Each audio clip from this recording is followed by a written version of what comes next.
turn a lot better. They'll go down and turn through the corners, as you see Jeff Snyder here in the Calypso 2 coming through. And this is a boat that is transitional in this period, as we talked about earlier. It's wider in the transom than other boats, but it's not the cab over, and it doesn't have the break in the bottom, which is another issue that makes the boats turn better. But as I say, it was an earlier boat. It was a transitional time. And as you probably saw on the boat, that is a former world record holder and a high point champion, Frank Schneider driving at the time. So.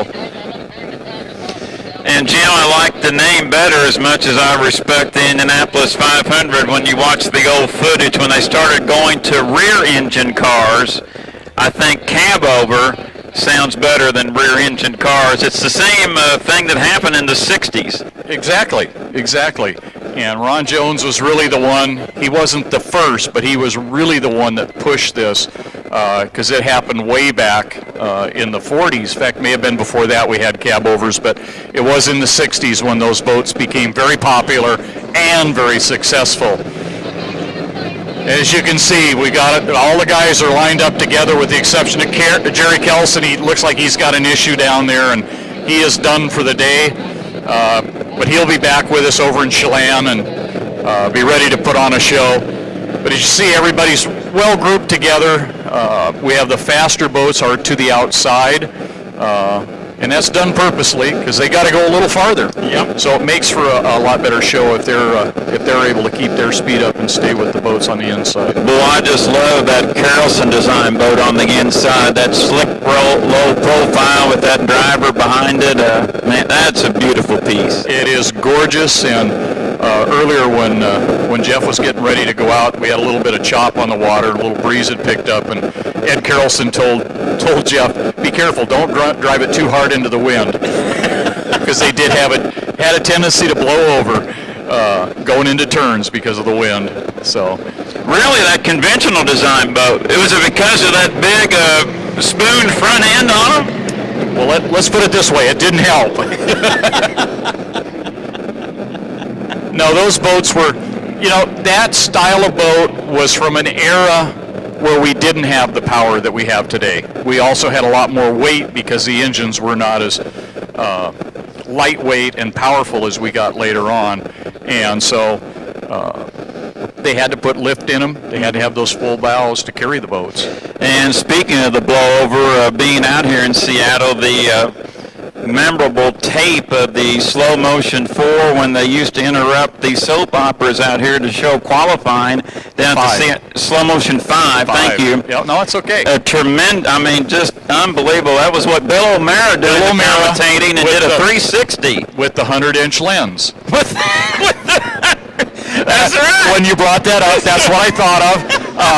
It takes us back a ways. And yeah, I was a young kid at the time, but I will never forget the sponson walk, and it starts to kite, as Bill O'Meara said, walking sponson to sponson. Oh, he's over. So it was one of those memories that's etched there, burned there forever. And unfortunately, it left Lou Fagel hurt to a point where it basically ended his driving career. Same with Joe Taggart when he had the accident in the Slow-Mo 4. And that was probably, that was the crucial thing in so much of what you see here with the capsules and everything. When Bill Muncie was killed in 81 and then Dean Chenoweth in 82, we had a spate there at that time where we lost a number of top runners. Plus, in the late 60s, we were in a transition period as the cab overs started coming in. We lost 3 drivers, unlimited drivers, in one event in Washington D.C. on the same day. And that has forced some of this, and we're delighted to be able to bring back this old style, old school, if you will, boats so that you folks can enjoy that and relive some of this. Attention in the pit area, attention in the pit area. Members of the S36 and S360, please report to your boats immediately. Members of the S36 And S360, the Regatta Committee has asked for you to report to your boats ASAP. Thank you. Thanks, Jeff. And here we go. We've got them coming down the front straightaway again. Lined up quite nicely, in fact. Oh, they've done a great job. They are, and they're having a ball. I know that's Conrad's out there this time in the Annabelle S, and he and David Leach are out there trying to shake hands. And I know David's having a ball. I know Conrad is too. And Conrad's one of those young guns that's coming along, and I have a feeling you'll probably see him in a competition boat one of these days. But there you go. While his time is here, we're enjoying him whenever he gets in a boat. And he's a nice thing with Conrad is you tell him what you want, he goes out and does it. We were mentioning earlier Bill O'Mara, Keith Jackson, of course, from ABC Sports, what worked here for Como. Is that where Whoa Nelly came from, covering hydroplane racing?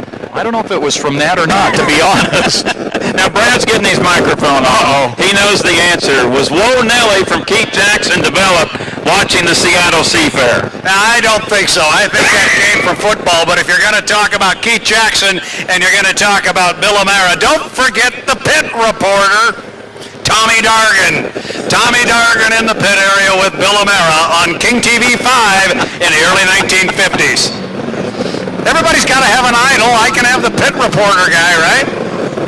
But Brad, do you remember Ray McMacken? Ray McMacken, King 5, absolutely. I have a story for you later. Hit me. Oh, I was ready. There's so many wonderful stories from the years and characters that come out of this sport. Probably one of the most famous and probably, I don't want to take anything away from Dave Villwalk, but probably the best person ever in this sport, Bill Muncy.